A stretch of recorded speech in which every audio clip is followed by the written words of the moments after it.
Xiaomi എന്ന ബ്രാൻഡിന്റെ Xiaomi 15 എന്ന പുതിയൊരു സ്മാർട്ട് ഫോൺ ഇന്ത്യൻ മാർക്കറ്റിൽ ലോഞ്ച് ചെയ്യാൻ പോകുന്നുണ്ട്. ഈ ഒരു ഫോണിന്റെ ഇന്ത്യയിലെ ലോഞ്ച് ഡേറ്റ് ഇപ്പോൾ ഒഫീഷ്യലായിട്ട് കൺഫേം ആയിട്ടുണ്ട്. പിന്നെ ഫീച്ചേഴ്സിനെ പറ്റിയിട്ടുള്ള പല കാര്യങ്ങളും പറയാനും കഴിഞ്ഞിട്ടുണ്ട്. എന്തായാലും ഈ ഒരു വീഡിയോയിൽ നമ്മൾ നോക്കാൻ പോകുന്നത് ഷവോമി 15 എന്നുള്ള സ്മാർട്ട് ഫോണിനെ പറ്റിയിട്ടാണ്. നമ്മൾ ആദ്യം ഫീച്ചേഴ്സും കാര്യങ്ങളൊക്കെ നോക്കുകയാണെന്നുണ്ടെങ്കിൽ ഷവോമി 15 5Gയിൽ 6.36 ഇഞ്ചിന്റെ 1.5K റെസൊല്യൂഷനിൽ വരുന്ന ഡിസ്പ്ലേ ആയിരിക്കും വരിക. അപ്പം അത്യാവശ്യം കോമ്പാക്റ്റ് ആയിട്ടുള്ള ഡിസ്പ്ലേ സൈസും കാര്യങ്ങളൊക്കെ ആയിരിക്കും ഇതിൽ വരിക. പിന്നെ 1.5K റെസൊല്യൂഷനും വരും. OLED പാനലുമായിട്ടായിരിക്കും ഈ ഒരു സ്മാർട്ട് ഫോൺ വരിക. LTPO എന്നുള്ള ഫീച്ചർ ഇതിൽ സപ്പോർട്ട് ചെയ്യുന്നതായിരിക്കും. അതായത് റിഫ്രഷ് റേറ്റ് 1 ഹെർട്സിന്റെയും 120 ഹെർട്സിന്റെയും ഇടയിലായിട്ട് അഡ്ജസ്റ്റ് ചെയ്യാൻ കഴിയുന്നതായിരിക്കും. ഇതിൽ മാക്സിമം 120 ഹെർട്സിന്റെ റിഫ്രഷ് റേറ്റ് ആയിരിക്കും സപ്പോർട്ട് ചെയ്യുക. പഞ്ചോൾ ഡിസൈൻ ഇതിൽ വരുന്നതായിരിക്കും. പഞ്ചോൾ വരിക ടോപ്പ് സെന്റർ ഭാഗത്തായിട്ടായിരിക്കും. പിന്നെ ഫ്ലാറ്റ് ആയിട്ടുള്ള ഡിസ്പ്ലേ ആയിരിക്കും ഈ ഫോണിൽ വരിക. പിന്നെ 300 ഹെർട്സിന്റെ ടച്ച് സാമ്പിളിംഗ് റേറ്റ് ഒക്കെ ഇതിൽ സപ്പോർട്ട് ചെയ്തേക്കാം. ഡോൾബി വിഷന്റെ സപ്പോർട്ടൊക്കെ വരുന്നതായിരിക്കും. പീക്ക് ബ്രൈറ്റ്നസ് 3200 നിറ്റ്സ് വരെ വന്നേക്കാം. ഡ്രാഗൺ ക്രിസ്റ്റൽ ഗ്ലാസിന്റെ പ്രൊട്ടക്ഷൻ ഒക്കെ ഇതിൽ വരുന്നതായിരിക്കും. അപ്പം അത്യാവശ്യം കോമ്പാക്റ്റ് ആയിട്ടുള്ള നല്ല ഡിസ്പ്ലേ ഫീച്ചേഴ്സും കാര്യങ്ങളൊക്കെ ഈ ഫോണിൽ വരുന്നതായിരിക്കും. In display finger print sensor ഇതിൽ വരും. IP68 റേറ്റിംഗ് സപ്പോർട്ട് ചെയ്യുന്നതായിരിക്കും. അപ്പോൾ നല്ലൊരു IP റേറ്റിംഗും ഇതിൽ വരുന്നതായിരിക്കും. ഇനി പ്രോസസ്സറിന്റെ കാര്യത്തിലോട്ട് വരികയാണെന്നുണ്ടെങ്കിൽ സ്നാപ്ഡ്രാഗൺ 8Elite എന്നുള്ള ഫ്ലാഗ്ഷിപ്പ് പ്രോസസ്സർ ആയിരിക്കും ഈ ഫോണിൽ വരിക.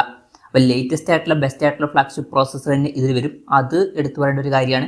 പിന്നെ 5G സപ്പോർട്ടും കാര്യങ്ങളൊക്കെ ഇതിൽ വരുന്നതായിരിക്കും. ഈ ഒരു ഫോണിൽ 16 GB റാം വരെയും 1 TB ഇന്റേണൽ വരെയൊക്കെ വന്നേക്കാം. LPDDR5Xന്റെ റാമും UFS 4.0 സ്റ്റോറേജ് ടൈപ്പും കാര്യങ്ങളൊക്കെ വരുന്നതായിരിക്കും. പിന്നെ ഫോൺ പെട്ടെന്ന് നീറ്റാതിരിക്കാൻ വേണ്ടിയിട്ട് വേപ്പർ ചേമ്പർ കൂളിംഗ് എന്നുള്ള ഫീച്ചർ ഇതിൽ വരുന്നതായിരിക്കും. IR ബ്ലാസ്റ്റർ എന്നുള്ള ഫീച്ചർ ഇതിൽ വരും. അപ്പം ഈ ഫോൺ റിമോട്ടൊക്കെ ആയിട്ട് യൂസ് ചെയ്യാൻ കഴിയുന്നതായിരിക്കും. NFC-യുടെ സപ്പോർട്ട് ഇതിലുണ്ടാവുന്നതായിരിക്കും. സ്റ്റീരിയോ സ്പീക്കേഴ്സ് ഈ ഫോണിൽ വരും. ഡോൾബി അറ്റ്മോസിന്റെ സൗണ്ട് സപ്പോർട്ട് ചെയ്യുന്നതായിരിക്കും. പിന്നെ 3.5mm മോഡി ജാക്ക് ഈ ഫോണിൽ വന്നോളണം എന്നില്ല. Android 15 ബേസ് ആയിട്ടുള്ള ഹൈപ്പർഓയസ് സോഫ്റ്റ്വെയർ ആയിരിക്കും ഈ ഫോണിൽ വരിക. ക്യാമറയുടെ കാര്യം പറയുകയാണെന്നുണ്ടെങ്കിൽ ഫോണിന്റെ പിന്നിൽ ട്രിപ്പിൾ ക്യാമറ സെറ്റപ്പ് വരുന്നതായിരിക്കും. 50 megapixel main camera sensor ആയിരിക്കും ഈ ഫോണിൽ വരിക. വോയിസിന്റെ സപ്പോർട്ട് വരും. 50 megapixel ultra wide angle ലെൻസും അതുപോലെ തന്നെ 50 മെഗാ പിക്സൽ ഒരു ടെലിഫോട്ടോ ലെൻസും ഇതിൽ വന്നേക്കാം. പിന്നെ ഫ്രണ്ടിൽ 32 മെഗാ പിക്സൽ സെൽഫി ക്യാമറയും വരുന്നതായിരിക്കും. ഓൺ പേപ്പർ അത്യാവശ്യം തിരക്കില്ലാത്ത നല്ലൊരു ക്യാമറ സ്പെസിഫിക്കേഷൻ ഒക്കെ വരുന്നതായിരിക്കും. ബാറ്ററിയുടെ കാര്യത്തിൽ 5400 mAh ബാറ്ററി ആയിരിക്കും ഇതിൽ വരിക. 90 വാട്ടിന്റെ ഫാസ്റ്റ് ചാർജിംഗ് സപ്പോർട്ടും വരുന്നതായിരിക്കും. അപ്പോൾ നല്ലൊരു ചാർജിങ് സ്പീഡും ഇതിൽ വരും. പിന്നെ 50 വാട്ടിന്റെ വയർലെസ് ചാർജിങ് സപ്പോർട്ടും ഇതിൽ വരുന്നതായിരിക്കും. ഇപ്പോൾ Type-C ചാർജിംഗ് പോർട്ടുമായിട്ടായിരിക്കും ഈ ഒരു സ്മാർട്ട് ഫോൺ വരിക. അപ്പം സ്ക്രീൻ സൈസ് അത്യാവശ്യം കുറവാണെന്നുണ്ടെങ്കിലും നല്ലൊരു ബാറ്ററി സെറ്റപ്പും കാര്യങ്ങളൊക്കെ ഇതിൽ വന്നേക്കാം. നല്ലൊരു ബാറ്ററി കപ്പാസിറ്റിയും നല്ല ചാർജിങ് സ്പീഡുകളും ഇതിൽ വരുന്നതായിരിക്കും. അപ്പം ഇതൊക്കെയാണ് ഫീച്ചേഴ്സിനെ പറ്റി പറയാനുള്ള കാര്യങ്ങൾ. പിന്നെ ലോഞ്ച് ഡേറ്റിൻ്റെ കാര്യം പറയുകയാണെന്നുണ്ടെങ്കിൽ മാർച്ച് 2-നാണ് ഈ സ്മാർട്ട് ഫോൺ ഇന്ത്യൻ മാർക്കറ്റിൽ ലോഞ്ച് ചെയ്യാൻ പോകുന്നത്. ലോഞ്ച് ഡേറ്റ് ഇപ്പോൾ കൺഫേം ആയിട്ടുണ്ട്. പിന്നെ വിലയുടെ കാര്യം പറയുകയാണെന്നുണ്ടെങ്കിൽ അതിനെ പറ്റിയിട്ടുള്ള കാര്യങ്ങളൊന്നും ഇപ്പം പറയാൻ കഴിഞ്ഞിട്ടില്ല.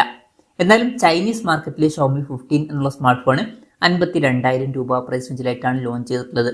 അപ്പം ഈ ഒരു സ്മാർട്ട് ഫോൺ നമുക്ക് ഇന്ത്യൻ മാർക്കറ്റിൽ ഒരു 55,000 60,000 രൂപ പ്രൈസ് റേഞ്ചിലേക്കായിട്ട് എക്സ്പെക്ട് ചെയ്യാവുന്നതാണ്. ഇപ്പം ഗ്ലോബൽ മാർക്കറ്റിൽ 1,00,000 രൂപ പ്രൈസ് റേഞ്ചിലായിട്ടായിരിക്കും ഈ ഫോൺ ലോഞ്ച് ചെയ്യുക. അപ്പം ഇന്ത്യൻ മാർക്കറ്റിൽ ഒരു 60,000 രൂപ പ്രൈസ് റേഞ്ചിലേക്കായിട്ട് വന്നേക്കാം. കൺഫർമേഷൻസ് ഒന്നുമില്ല, ജസ്റ്റ് നമ്മുടെ എക്സ്പെക്ടേഷൻ പറഞ്ഞു എന്നേ ഉള്ളൂ. എന്തായാലും ഷവോമിയുടെ 15 എന്നുള്ള പുതിയൊരു സ്മാർട്ട് ഫോൺ ഇന്ത്യൻ മാർക്കറ്റിൽ ലോഞ്ച് ചെയ്യാൻ പോകുന്നുണ്ട്. ഈ ഒരു ഫോണിനെ പറ്റിയിട്ടുള്ള നിങ്ങളുടെ അഭിപ്രായം ജസ്റ്റ് ഒന്ന് കമന്റ് ചെയ്യുക. അതുപോലെ തന്നെ ഈ ഒരു സ്മാർട്ട് ഫോൺ ഇന്ത്യൻ മാർക്കറ്റിൽ നിങ്ങൾ ഏത് പ്രൈസിങ്ങിലാണ് എക്സ്പെക്ട് ചെയ്യുന്നത് എന്നുള്ള കാര്യം കൂടി ജസ്റ്റ് ഒന്ന് കമന്റ് ചെയ്യുക.